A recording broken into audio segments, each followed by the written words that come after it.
আসসালামু আলাইকুম। আমি ডাক্তার মোহাম্মদ মাহফুজুর রহমান শুভ। আজকে আমি আপনাদের সাথে একটি রোগ সম্পর্কে আলোচনা করব। রোগটির নাম স্ক্যাবিস বা খোসপসরা রোগ। এটি একটি চর্মরোগ।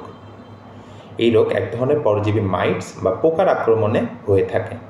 এই পরজীবী মাইট যখন আমাদের স্কিনের নিচে ডিম পাড়ে এবং বিচরণ করে, তখন আমাদের স্কিনে তীব্র প্রদাহ, লাল ফুসকুড়ি বা র্যাশ এবং চুলকানি দেখা দেয়।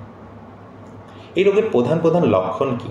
এই রোগের প্রধান লক্ষণ তীব্র চুলকানি, বিশেষত রাতের বেলা, হাতের আঙুলের ফাঁকে, কবজি, বগলের নিচে, কোমর এবং যৌনাঙ্গে এই চুলকানি বেশি দেখা দেয়। এটি একটি তীব্র সংক্রামক রোগ, ছোঁয়াচে রোগ। এই রোগে আক্রান্ত ব্যক্তির সংস্পর্শে যদি আপনি যান, আপনিও আক্রান্ত হবেন। এই জন্য এই রোগে আক্রান্ত হলে আপনার নিকটস্থ MBBS ডক্টরের কাছে দ্রুত শরণাপন্ন হন এবং চিকিৎসা গ্রহণ করুন।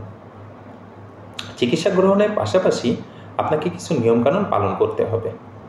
এই রোগে আক্রান্ত হলে আপনার ব্যবহৃত তোয়ালে, সকল কাপড় চোপড়, বিছানার চাদর, বালিশের কাভার গরম পানি এবং ব্লিচিং পাউডার দিয়ে ধুয়ে দিন। আপনার বাসার লেপ, তোশক, বালিশ পরপর 5 দিন রোদে দিন। বাসার ফ্লোর স্যাভলন পানি দিয়ে ধুয়ে ফেলুন।